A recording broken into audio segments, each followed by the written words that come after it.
the reason why we don't get motivated to do things is really only two things. One,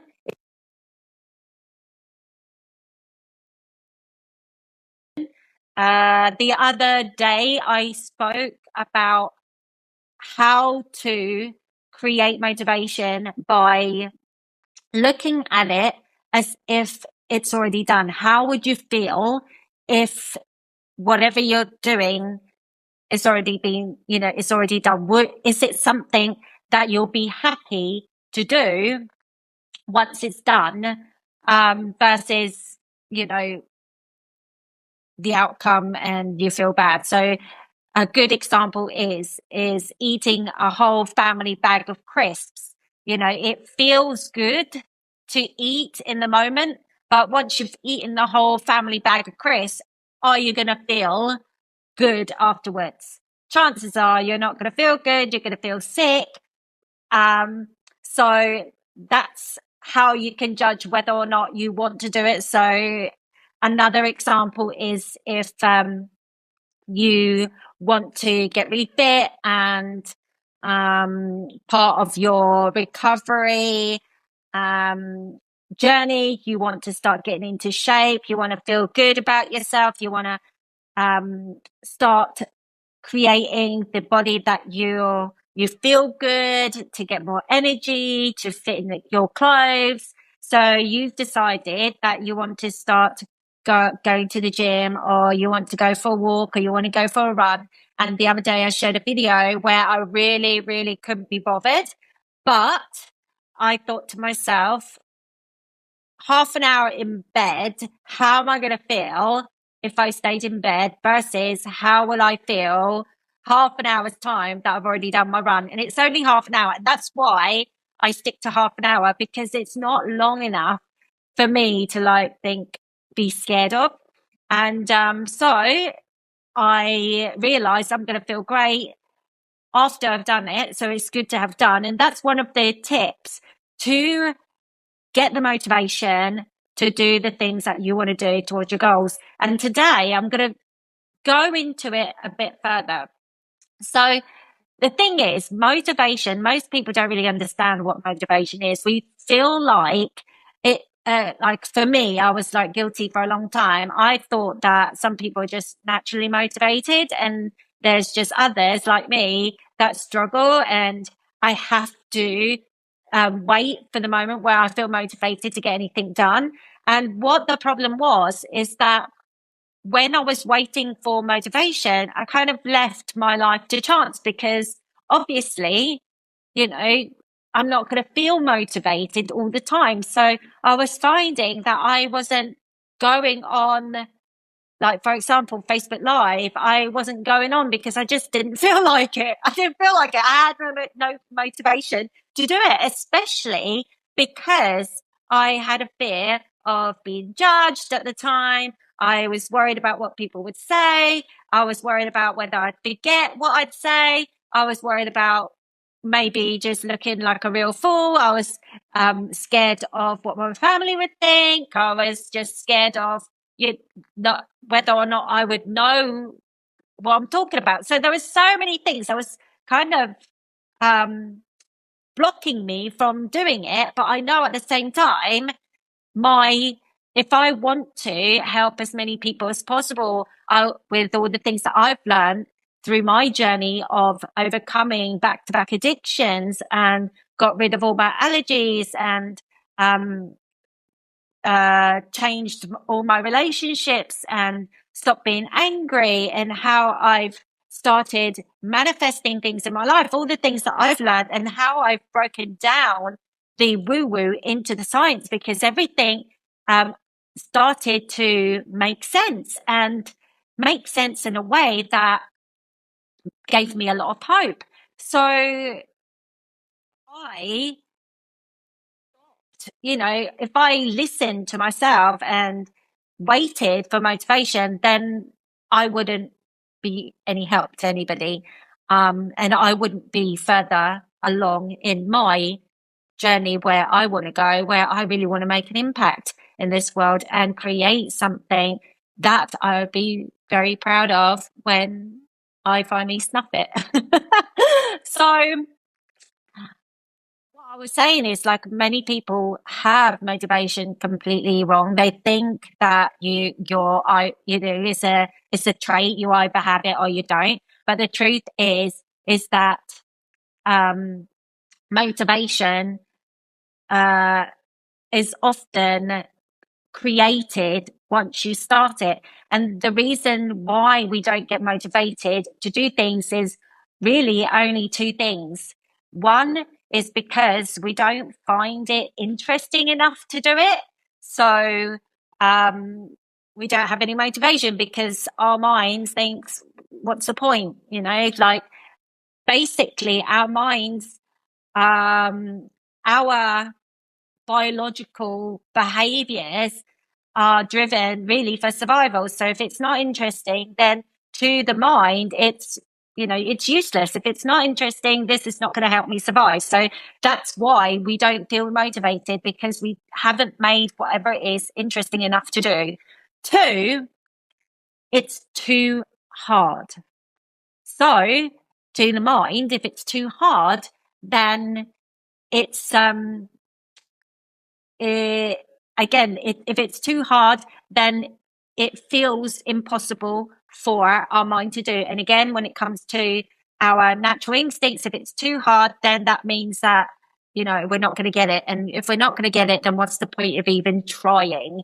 And at the same time, if it's too easy as well, then we get bored, and then it goes back to not being interesting. So it's really those two things. It's not interesting enough and too hard or too easy. So the good thing about it is that when we know that motivation is not a trait, and it's only really because we're not finding whatever it is we want to do interesting enough, or it's too hard or too easy, then we can create motivation on purpose, which is great because, whatever we want to do, we can do. So it's not just the elite people of the world that can create anything they want. And this is what I was like saying to you before, is that I've broken down all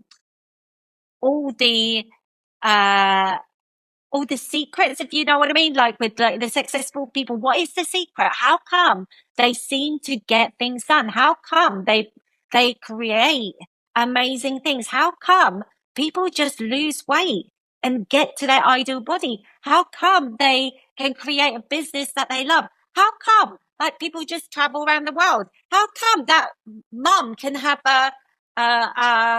their own business and have look after their kids and juggle, work-life balance? How come people do that? Because they found that there is actually a code into everything, and they found a way to do whatever they want to do because of understanding how our minds work. So when we know that motivation is really about that, then like I said, we can do something about it. So one of the easy peasy examples relating to, let's say, for example, because the other day I was talking about when I was going for a run, it was about 7 o'clock in the morning, and I've been up since 5 o'clock, and I really, really couldn't be bothered to go because I was in the middle of writing an email to my subscribers, and I was having fun. So that was the thing. I was like having fun and removing me away from having fun to do something that I didn't really want to do. But one of the things that I said, would I feel good after it's done? Yes. So that was a tick. And the second thing was, am I motivated? No. But because I wanted to get it done, one of the things that I do to make it easier is to put not put. I was just about to share with you what I did, but what I do first is I put the task into segments. So when I wanted to go for a run, I put things into segments. So what do I do first before I go for a run. So I was in my nightie because I'd only just got up. So I have to get changed first. So for me, I would just say, well, I don't have to go. So my mind doesn't feel pressured in going for a run.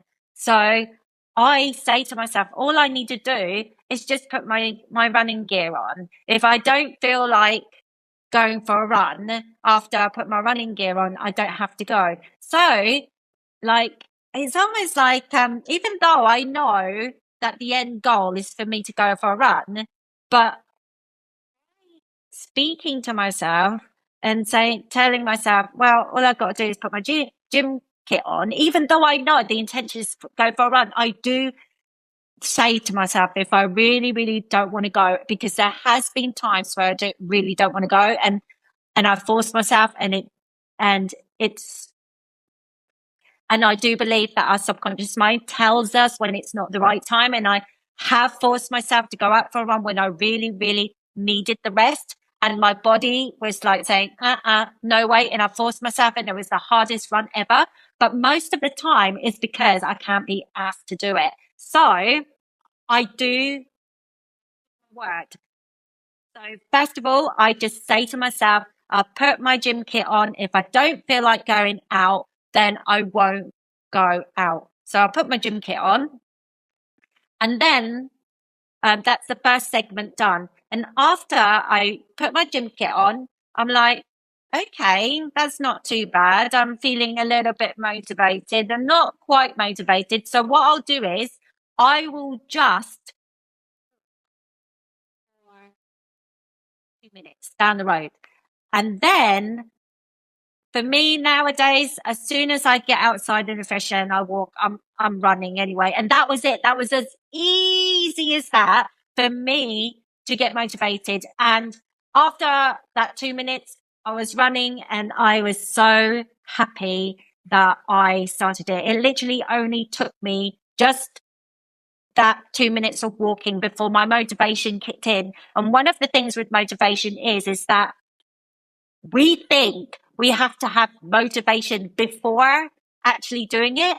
But most of the time, for me, I found that motivation actually only kicks in after I've already started it. And another example was, I mean, for you, if it's a little bit harder, I have done it a long time ago when I hadn't got this motivation, quite, I don't know, like, like some days that my body doesn't want to go, but some days I would say I'll walk for 2 minutes, and then after the 2 minutes, I'll say I'll run for like 5 minutes, no, another 2 minutes. And then after that, the motivation comes. It really depends on yourself. But my recommendation is just to get the huge task and put it into little segments, because you feel like going for a run is just one huge segment. It's not, there's so many parts to it. So for me, was getting changed, and then going out the front door, and then going for a walk, and then starting the run, and then see how I feel. And honestly, it's been 1 or 2 times maximum where I've ran for 2 minutes and I've turned back around and go home because I didn't feel like doing it. 98% of the time when I started it, I actually did it, and I came back and I felt fantastic. Another one, I'll leave you with another one. Oh yeah, when I was doing a lot of blog posts, writing. This would be good for writers if you really want to write a book. You could do that as well. Do it into segments. When I felt like I couldn't think of anything to write. I didn't feel like I was motivated, but then at the time I was doing myself a challenge. I really wanted to start building a portfolio of written work. So what I say to myself, what I'll do is I'll just write random stuff, and I'll time myself for like 15 minutes, and I'll just write for 15 minutes. That's it. So I just sat there and I just wrote whatever nonsense. I didn't pressure myself. on what to write. So I just, there's a few tips of writing tips I know, but for me, I just started writing random stuff. And what happened was, just like running, once I started writing, then the motivation came and then the ideas came and then I started getting this flow. And then actually I started writing for an hour afterwards. So, what else is there? Um, uh, I don't know. I think I've given you enough examples for that anyway. So today was a little bit more tippy. Tippy, does that make sense? Like giving you tips on how to get stuff done. Because honestly, like after going through this self-development and helping other people like who want to create something in their lives, who want to overcome eating disorders, people who want to overcome weight gain once and for all, and wants to um, cultivate the body that they really want. People who have fears of public speaking and whatever, like whatever it is that we want in life. Often it's not because we don't know what, the stuff that we need to do to get it done. It's ourselves. We get in the way of ourselves because we feel like we need to have motivation. We feel like we need to have confidence to meet somebody. We feel like we need to have confidence to get on video. We feel like we need confidence to get like public speaking. We feel like we need to be pretty enough to be confident to meet somebody. We feel like that we need to know all these strategies to build a business, but it all comes down to every single person that I've worked with and every single challenge that I've had with my life. It's always been because I am not confident in myself. I'm waiting for motivation. I don't take the action. It's me. It's always ourselves that hold us back. It's not because like somebody doesn't give us the opportunity. It's not because the environment's not right. It's not because we don't have motivation. It's always because we hold ourselves back. And this is the reason why I want to share these hacks, because when we understand things like motivation, then we don't need to be held back anymore because of motivation to get the stuff that we really want done. So anyway, I hope you found this tippy, this tip useful. And maybe on my next video, I will share with you some more insights of the principles of our minds and the science behind manifestation so that you can start feeling confident in anything you want to achieve, no matter how big it is, no matter how small it is. And also enjoy the journey as you do it with trust and like I say, confidence, because you'll start to believe that it's not chance anymore. You'll start feeling like you're following like those dot to dot. You're just following those lines, and there is a certainty that you will get there once you understand how we work under the bonnet. So until next time, I hope you have a lovely evening. Mwah. Bye.